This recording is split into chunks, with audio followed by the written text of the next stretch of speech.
Hello, you beautiful divine soul. Let's talk about how the dark goddess archetype can liberate your soul and your soul purpose.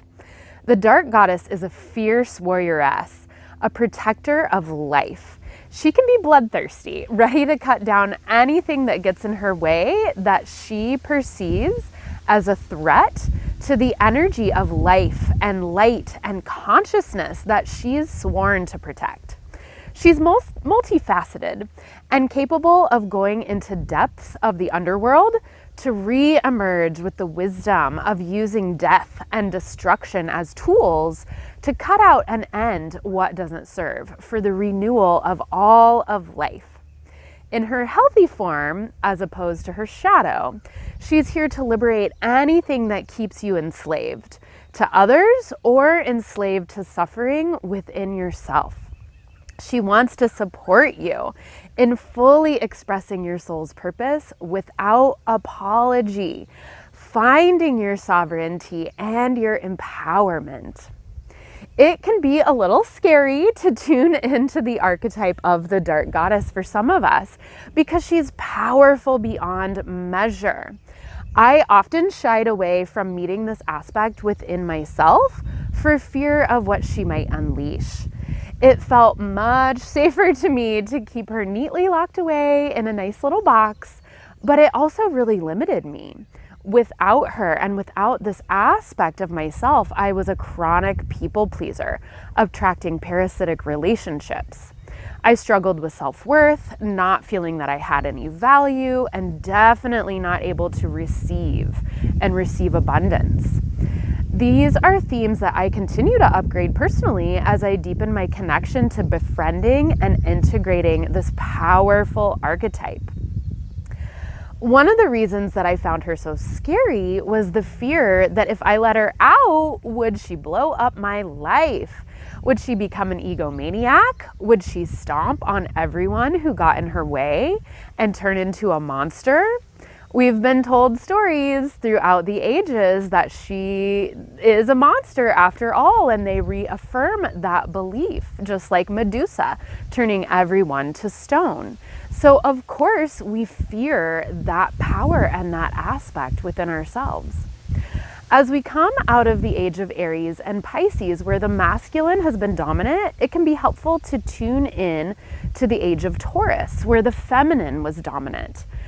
And much like the masculine getting its day in the sun to make mistakes and play in the shadow, throwing off the balance, that theme was also present at times for the feminine as the age of Taurus came to a close. And yet here you are on the forefront of the times we live in, as we usher in the age of Aquarius.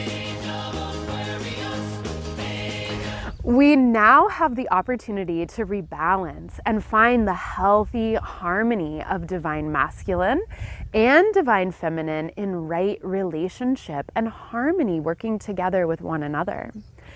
As I've worked with this archetype myself, I've connected with what I call the healthy dark.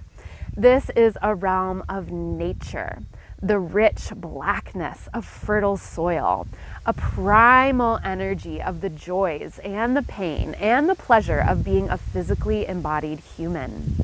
This is a space of building confidence, recognizing the worth and interconnection of all life by first embracing it within oneself. This is also the realm of connection to the body, working with how to love our bodies exactly as they are, which is no small task. But while relating the wisdom held within these vessels and learning how to listen to what our bodies are trying to tell us. One of my favorite ways to connect with the dark goddess is through her duality and her totality. The fact that even in the darkness, she is part of the light, not separate from it, just with a skill set and gifts that are all her own. We see this in a lot of the religious stories that we've been told throughout the ages. My first initiation into the mystery of the dark goddess was with Lilith, the Sumerian and the Judeo-Christian dark goddess. She was the first wife of Adam, as told in the Jewish Torah, who was banished from Eden for refusing to be submissive to Adam. And in some retellings of this, we hear that she actually ran away in pain of rejection as Adam forgot their divine and cosmic connection to hold the two parts of the whole and thought he must control her wild nature. In depictions of Mother Mary, we often see snakes at her feet. And while the patriarchal ages have taught one version of the story, interpreting this as her conquering and stomping on the snakes in order to really demonize the dark goddess, there's a deeper hidden meaning here. Divine feminine interpretations show that she's actually the soothing balm of compassion that calms the snakes of the dark goddess, often represented as Lilith in the Judeo-Christian traditions, bowing at Mother Mary's feet in service to the greater good. Sekhmet, in ancient Egypt, the lion-headed goddess of war and healing, shows up as the fierce aspect of Hathor, the fertility goddess of civilization. In times of plague and unrest, and when the world is out of balance, Sekhmet springs forth from Hathor, using destruction to heal and rebalance. So whether you're in a male body or a female body, the dark goddess can bring an aspect of being a warrior or a warrioress that's very different from her male counterparts. Even when she brings war and destruction, she also brings healing and caring and nurturing children and the inner child within us all. Just like our DNA contains genes that may or may not express, we all have access to archetypes within us, and some will express through us more than others.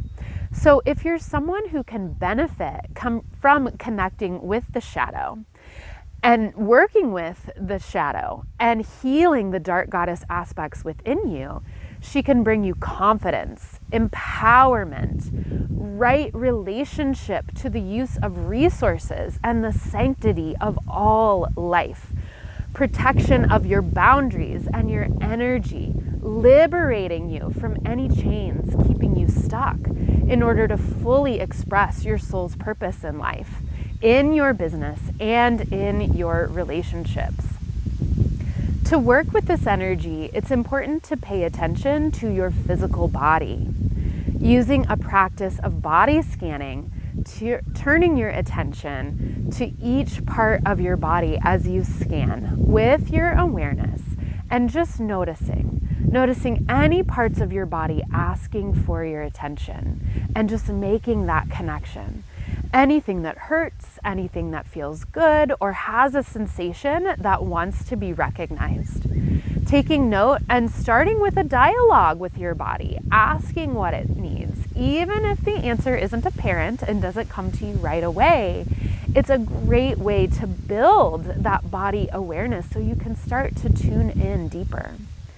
It's also important to bring back in the sweetness of life. So just like Mother Mary's compassion soothes Lilith, the compassionate and fertile nature is not separate from this archetype.